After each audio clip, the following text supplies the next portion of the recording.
Hi, my name is Yana. I'm a modern Ajumma. I have returned from Paris, feeling a little under the weather, but don't let this low energy deter any enthusiasm that I have for everything that I bought, because this is a Paris haul video. I really do want to share everything that I purchased there with you.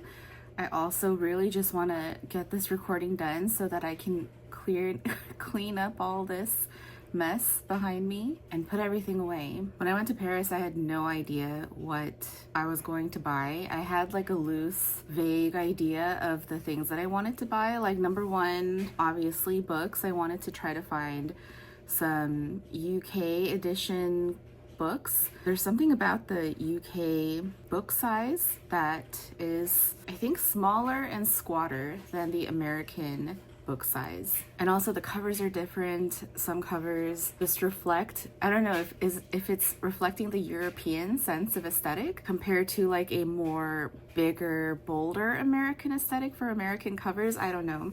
There have been quite a few booktube videos on US versus UK covers that I'll try to find and link in the description box. I love watching those videos. I wish more of those videos were getting made. I love judging book covers.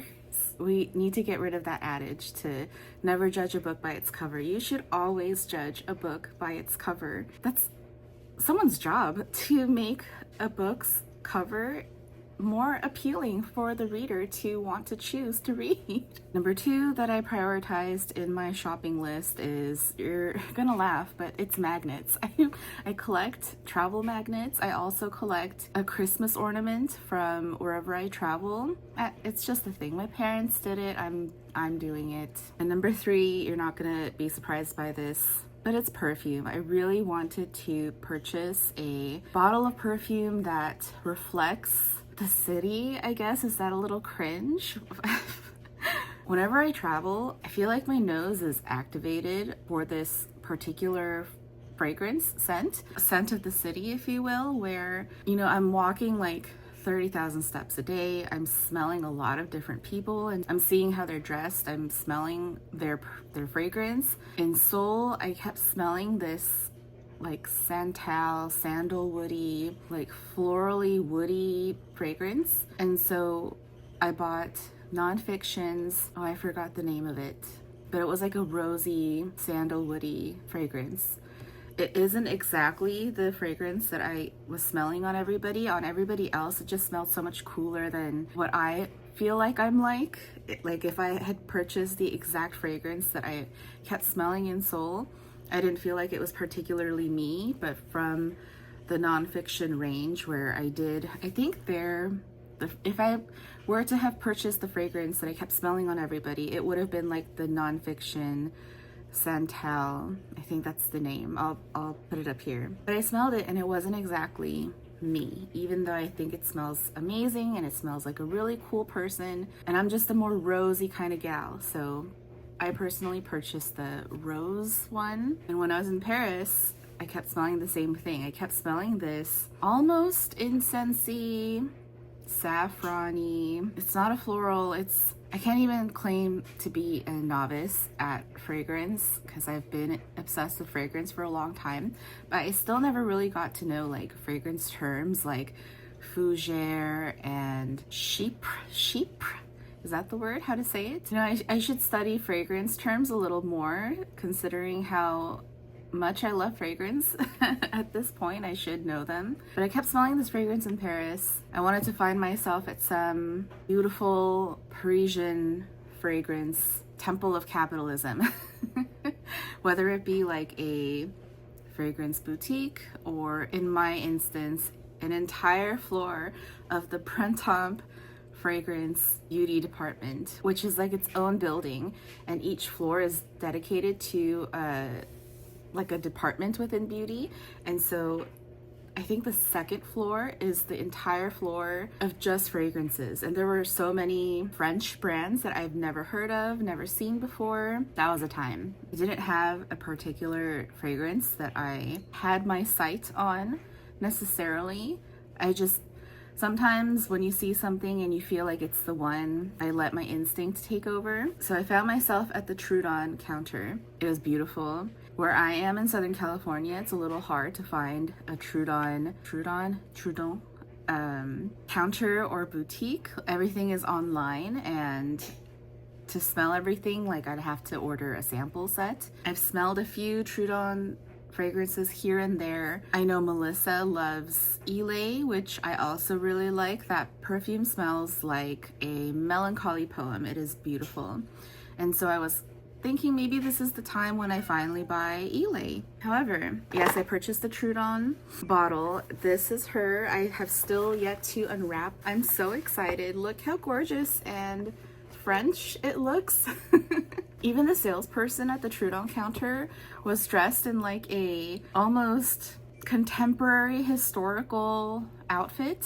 Of course, they spoke English. All the salespeople in like the touristy parts of Paris speak English. However, I was trying my damn hardest with my bonjours and merci beaucoup, and I had a lovely time at the Trudon counter at Printemps, smelling everything. So like I said, I thought maybe this is just the time when I buy my first bottle of a Trudon perfume and maybe it'll be Ile. But when I was smelling everything, the salesperson was showing me their 3 newly launched bottles, all in like this red bottle.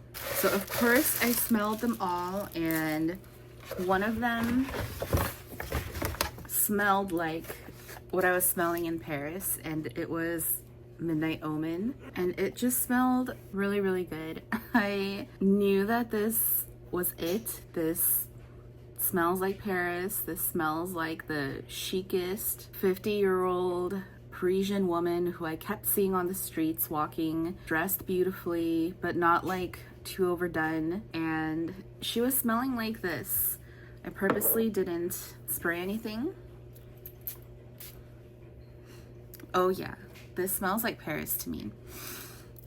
This is very autumnal. This is definitely on the heavier, outier side of the fragrance spectrum. I normally don't like saying, you know, this perfume is only for spring and summer, or this perfume is only for fall and winter, but in this case, I would definitely prefer to wear this on a cold day where that oud can really crisp up and smell more fresh as opposed to odorous and lingering. I'm very excited about my first bottle of Trudon. It smells so good. It smells like Paris. He also threw in some samples for me. This is a sample of Midnight Omen, which is nice. I can take her around for traveling. And I also got a sample of this 45 degrees. I don't remember which one this was, but why don't I do a quick fragrance first impression? I've got fresh skin. Oh, this is good. This is a like a berry fragrance. I just looked it up. It's honey and vanilla, but this smells so much like berries to my nose on my skin. I should spray Midnight Omen on my wrist just to compare. It's such a nice mist too. Midnight Omen is a lot more unisex, and 45 is a lot sweeter. Normally I would go more towards like the 45 type of perfume, but something about me lately has been going more towards the androgynous fragrance profile. I love fragrance, and I really loved Paris. I had so much fun. It was technically a work trip of my husband's, and my son and I just tagged along, but we still had a good time. We walked a lot. As I've said, we ate very well. I don't know why, but I was low-key kind of hating on French food. Like, I was just ready to be a hater just because French food is so hyped. It can't possibly be that good. No, it can. It is. What I loved about French food is how straightforward it is. It's very perfected. My favorite aspect of a French meal is that if you go to a French restaurant, even though it's like a 3-course meal, everything is perfectly proportioned for the one person. And so you have a meal and it's delicious and you feel satiated and satisfied, completed with a sweet bite at the end of each meal. And then you're ready to go on with the rest of your day until your next meal. And you don't have to think about food in between necessarily. So I did buy a lot of food products while I was there. I went to La Grande Epicerie for the specific aim to buy a lot of butter, French butter. A lot of tourists do this in Paris. La Grande Epicerie expects it, and they have an entire fridge full of different butters, and you pay €1 for like a plastic bag that they then sous vide pack for you so that it sucks all the air out. So if it melts, it won't be a mess, and it can stay in your checked luggage. It like freezes in the cargo hold anyway, and you have butter for back home. So I had to buy a bag just because I ended up filling it with all this foodstuffs. So I'll just go through what is in this bag real quickly. First of all, I was walking around some street and I saw this store. Should I attempt the pronunciation? Debauve Gallais on 30 Rue des Saint-Père. I'm so sorry, but it's a chocolate store. It looks incredibly fancy. It was incredibly fancy. I had such a good time picking my own 9 pieces of chocolates. Like inside it looks like this, and on the side there was a sign saying it's Marie Antoinette's like preferred, or maybe more like official chocolatier. And of course I ate all of them already, but you know, there were 9 in here, and I had one incredible afternoon in my hotel room eating the chocolates and reading Giovanni's Room by James Baldwin. Did I feel a little guilty indulging in such luxuries as I was reading about Giovanni's Room? Yes. Moving on. Of course it came, you know, beautifully wrapped in this incredible ribbon. But, oh, I bought more chocolates from Angelina.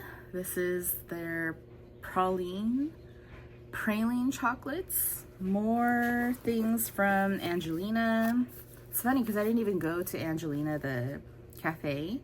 But I bought these caramel au beurre salé, or salted butter caramel lollipops. Oh, I didn't even know that they were lollipops. They're gonna look like this, and there's 8 of them. Ooh, should I just open them right now? Oh my god, they look like this inside. They look so cute.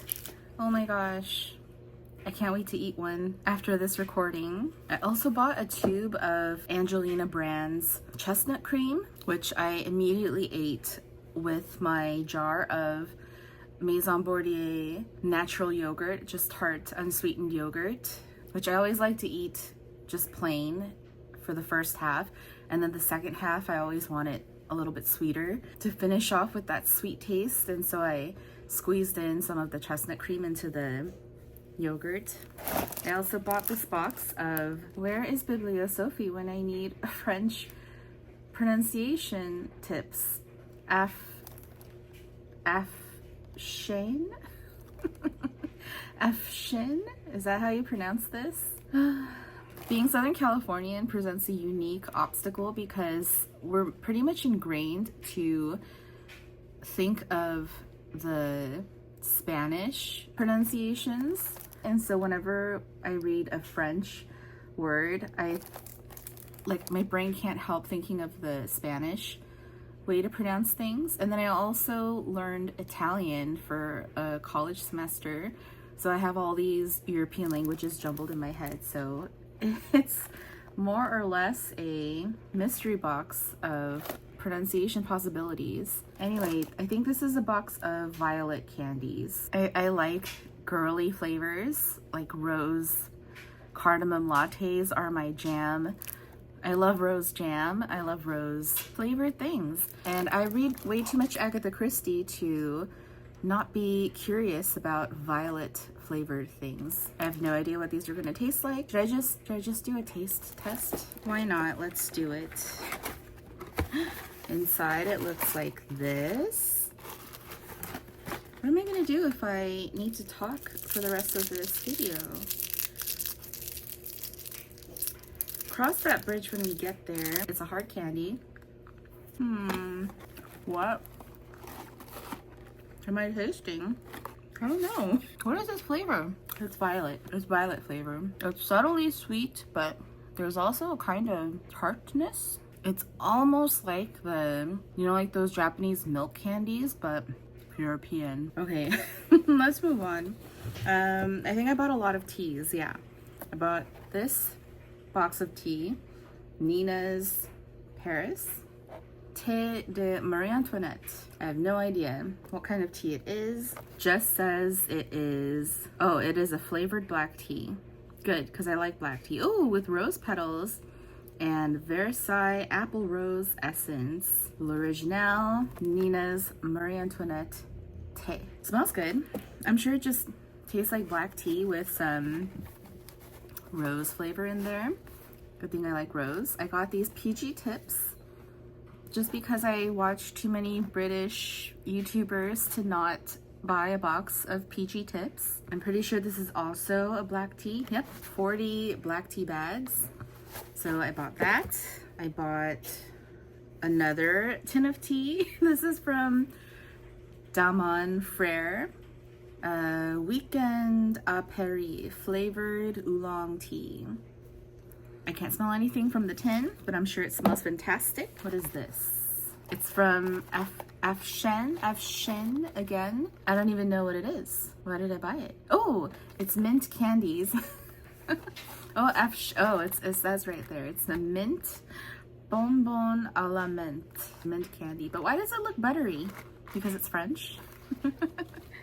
I also bought another tin of tea. This is from Mariage Frere. It is the English breakfast tea at duty free because I had my flight get canceled and was forced to stay overnight at the nearby airport hotel and was scheduled for the flight the next day. So I just had a lot of time at the airport and spare euro in my wallet. So I used like my very last coin of euro on this tin and this box of Pierre Hermé macarons, which are now long gone, but they were delicious. And these were the flavors at the time.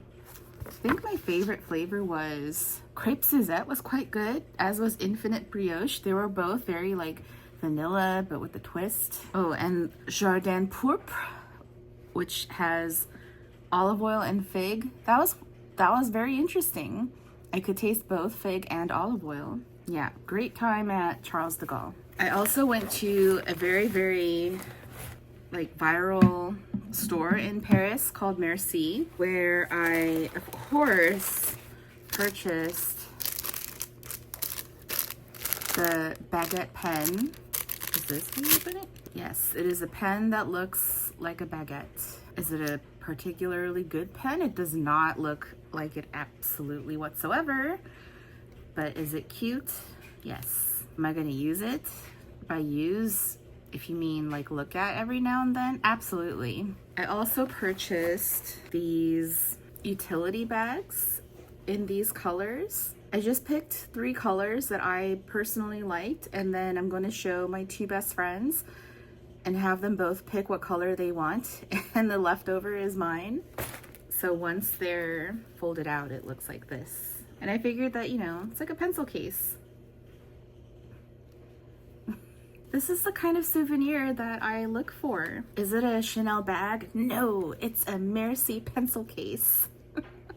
This bag is filled with magnets. I went to Notre Dame Cathedral, so my husband bought some of their rosaries to give to our various Catholic mothers and grandmothers. They also have this like stained glass thingamajig. This is the Christmas ornament that I found and purchased for my collection. It is Santa on the Eiffel Tower.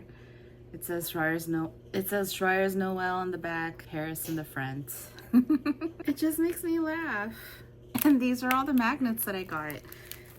My husband bought these 3 from the Monet house in, where is it, Giverny. I think I'm gonna keep this one and give these two, they're both the same, to my mother and grandmother, because they like things that have like the name of the place on them. And then I'm gonna keep some of these magnets and give some away. Let's free you from your shackles of plastic. I don't know which of these I'm gonna give away and which of these I'm gonna keep, because I genuinely like all of them. What am I gonna do?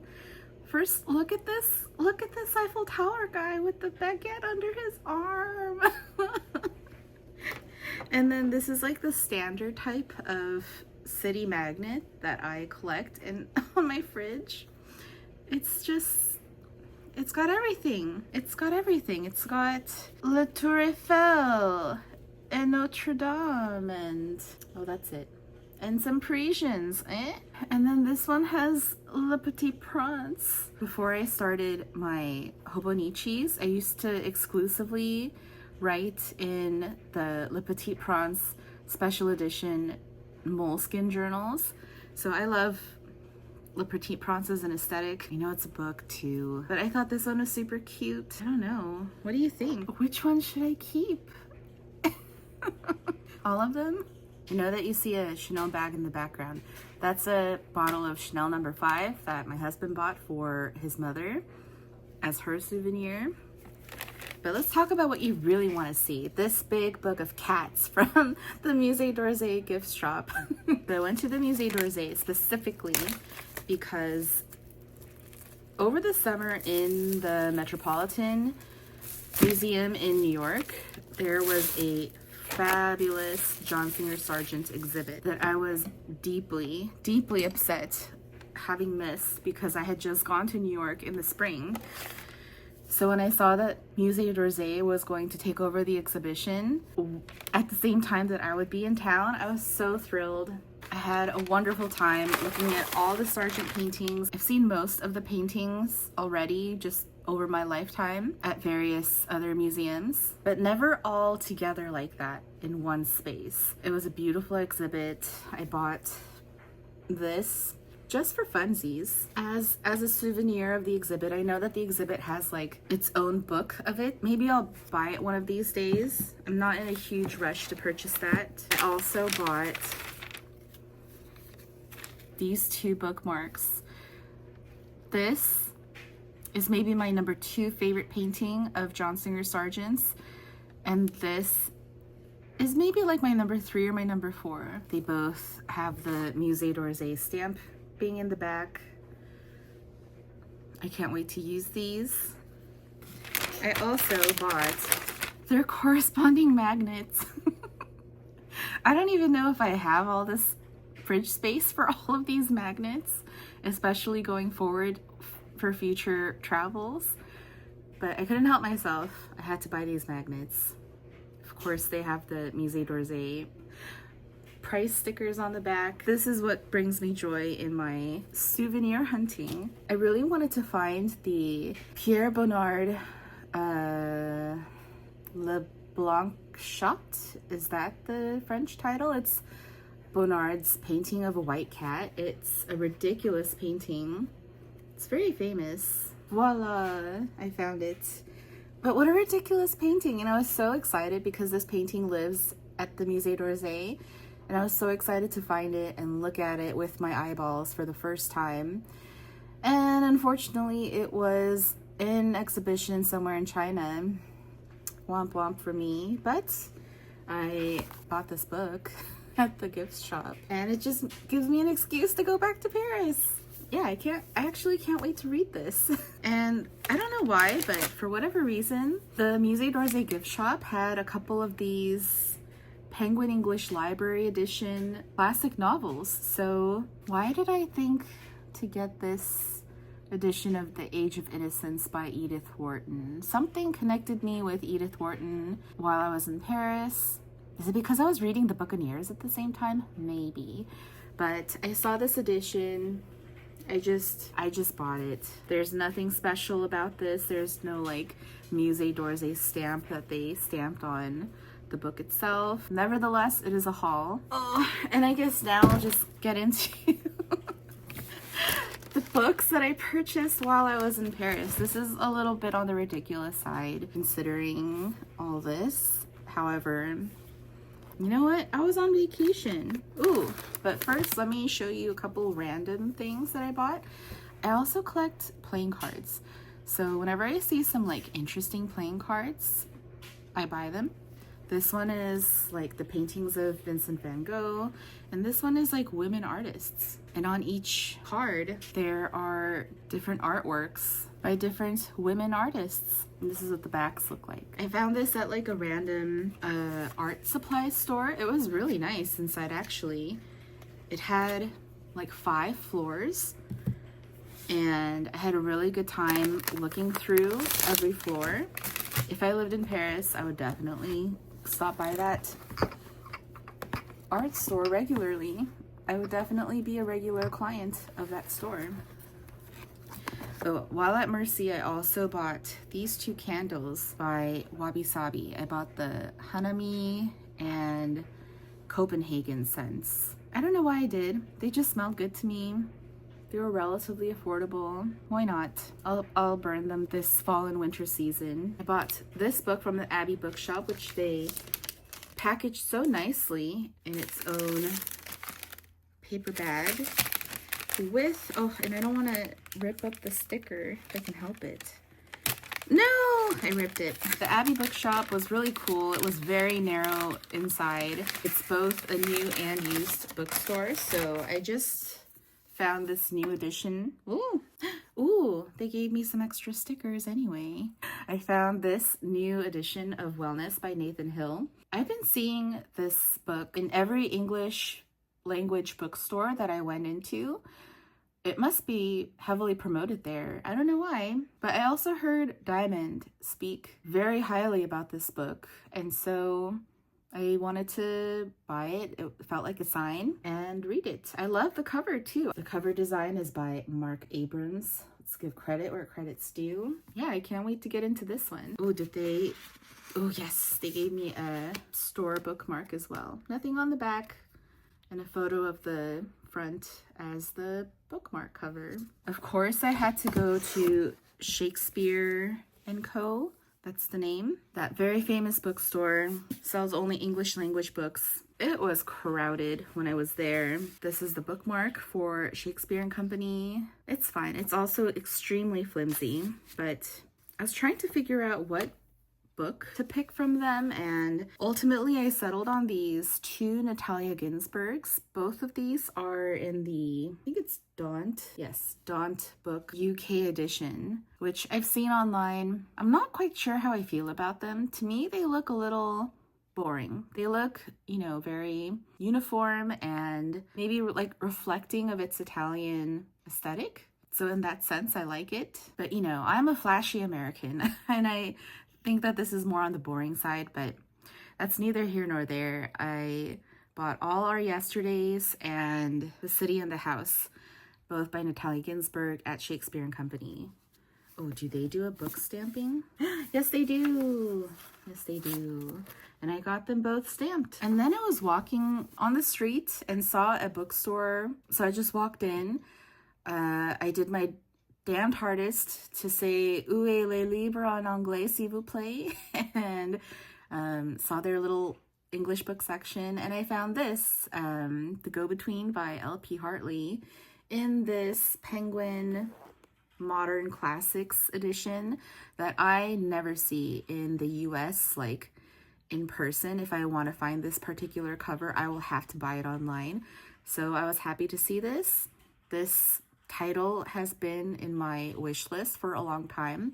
Took it as a sign, made this purchase. Unfortunately, that store did not have a store bookmark, but they did give me a store stamp. So this is the bookstore that I bought this from. And then I also stumbled upon another independent bookstore on the street walking by. They were called Ici Librairie. This is their store bookmark. I also got like this kids version, I think, and this is the back. They had a slightly larger selection of English books, but the selection was quite nice. I ended up buying 4 titles.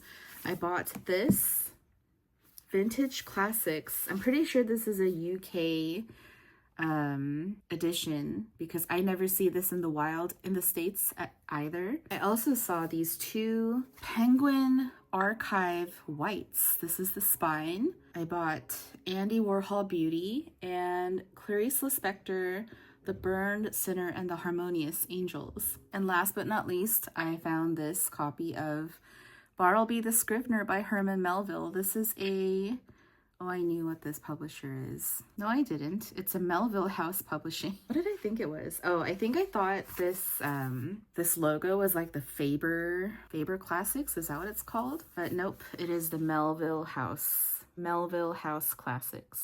I've already read Bartleby the Scrivener, but I really enjoyed it. And I read it as an ebook, like a library ebook, one night really quickly.